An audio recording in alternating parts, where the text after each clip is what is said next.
Ya, ¿Cuál perfecto. pregunta va a ser? De las preguntas, doctor. No, Que esperemos un también la ratito. Corte Constitucional. Perfecto. No, aquí hay un temita que tiene que usted también verlo.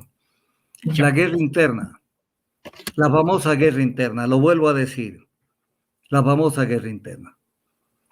El Ecuador se dio el lujo, con el decreto 111 firmado por el presidente Noboa, de hablar de los famosos actores no estatales beligerantes, lo cual obligatoriamente caemos bajo la vigencia del protocolo número 2 adicional a los convenios de Ginebra de 1949, porque es lo que rige para esta situación. Y para calificar cuál es el ámbito de aplicación material de este protocolo, tiene que darse lo siguiente para decir que estamos en un tema de agresión interna. Que se ejerza dos cosas. Y ojalá la gente esta entrevista la vea una y dos o tres veces, para que anoten incluso los elementos. Esto dice el protocolo adicional de 1977 al Convenio de Ginebra. Que se ejerza sobre una parte del territorio, en este caso del Ecuador, un control tal por estas fuerzas disidentes que les permita realizar operaciones militares sostenidas. Estos son dos conceptos. Que estas fuerzas disidentes o grupos armados organizados o actores no estatales beligerantes o terroristas o lo que les venga en llamar, para ser considerados tales, tienen que ejercer sobre una parte del territorio ecuatoriano un control. O sea, no es que hubo un atentado en el cantón Juján y un atentado por acá y se volaron un carro por más allá. No. Tiene que haber una parte del territorio sobre la cual tengan un control estos grupos armados para poder hablar de actores no estatales beligerantes. Porque no es que a mí se me ocurre, me sale del estómago y le meto en un decreto y peor decimos estamos entrados de guerra. ¿De guerra con quién, pues? Si no hay un control de parte del territorio ecuatoriano por parte de un grupo armado. No existe. Y luego, no existen operaciones militares sostenidas. Quiere decir que hay un enfrentamiento de fuerzas del Estado ecuatoriano contra estos grupos disidentes o como quiera llamárselos. Eso no existe. Entonces, al no existir, ¿de qué están hablando? Incluso este protocolo al Convenio de Ginebra dice en el numeral 2 del artículo 1, el presente protocolo no se aplicará a las situaciones de tensiones internas y de disturbios internos, tales como los motines, los actos esporádicos y aislados de violencia y otros actos análogos que no son conflictos armados. Clarísimo, no tienen para dónde irse.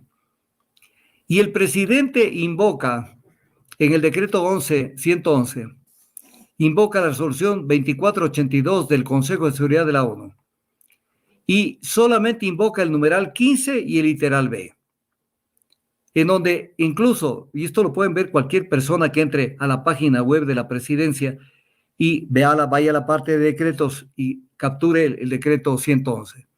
Y entre los considerandos va a ver que se cita este literal B, pero el literal B, para mala leche de ellos, habla de la cooperación entre fuerzas de policía, cuando lo que están armando en el mismo decreto 111 es el manejo de la fuerza militar, porque ese decreto 111 no se habla de las fuerzas de policía. Pero no dicen nada sobre el literal A del artículo 15 de esta resolución del Consejo de Seguridad de Naciones Unidas, que habla de el control fronterizo y que habla también de algo importante,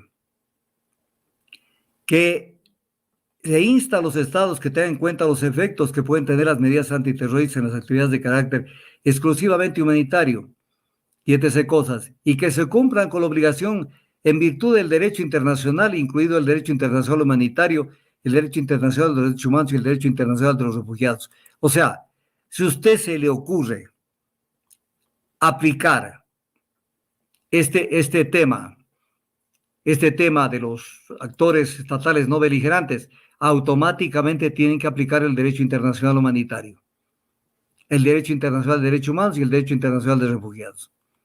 Y los principios básicos sobre el empleo de la fuerza y de armas de fuego por los funcionarios encargados de hacer cumplir la ley, aprobado por Naciones Unidas, dice que los gobernantes adoptarán las medidas necesarias para que en la legislación se castigue como un delito el empleo arbitrario o abusivo de la fuerza o de armas de fuego por parte de los funcionarios encargados de hacer cumplir la ley.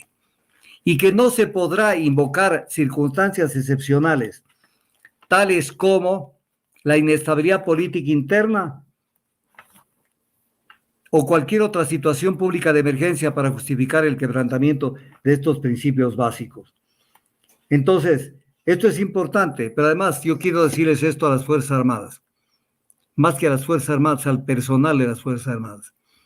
La Constitución prevalece, de acuerdo a los artículos 424 y 425, prevalece sobre los tratados internacionales y sobre las leyes nacionales. Que lo tengan claro.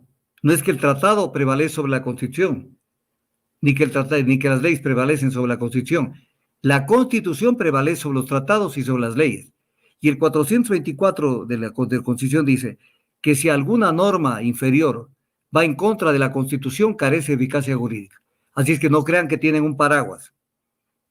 ¿Y qué dice la Constitución? En el artículo 159, las autoridades de las Fuerzas Armadas y de la Policía Nacional serán responsables por las órdenes que impartan. La obediencia a las órdenes superiores no eximirá de responsabilidad a quienes las ejecuten. Esto se lo discutirá en el derecho ecuatoriano después de mucho tiempo y en los tribunales. Y cuando ellos quieran reclamar o pedir el auxilio al actual gobierno, a los que están ejerciendo el poder, ya no estarán en funciones. Aquí o entienden el tema o se dan cuenta que tarde que temprano van a tener problemas. Tarde que temprano. Entonces, pero mire lo que dijo el dictamen del 12 de octubre del 2022 de la Corte Constitucional, que no es lejano. Es un dictamen de hace 1 año o 3 meses. Numeral 39 del dictamen 422-RC/22, 12 de octubre del 2022. La separación de las funciones entre las Fuerzas Armadas y la Policía Nacional es de tal envergadura que la mínima intervención de las Fuerzas Armadas fuera de sus funciones de defensa de la soberanía se dé en contextos específicos y con un mecanismo especial. Este cambio afecta a las funciones definitorias de las Fuerzas Armadas como garantes de la soberanía del Estado.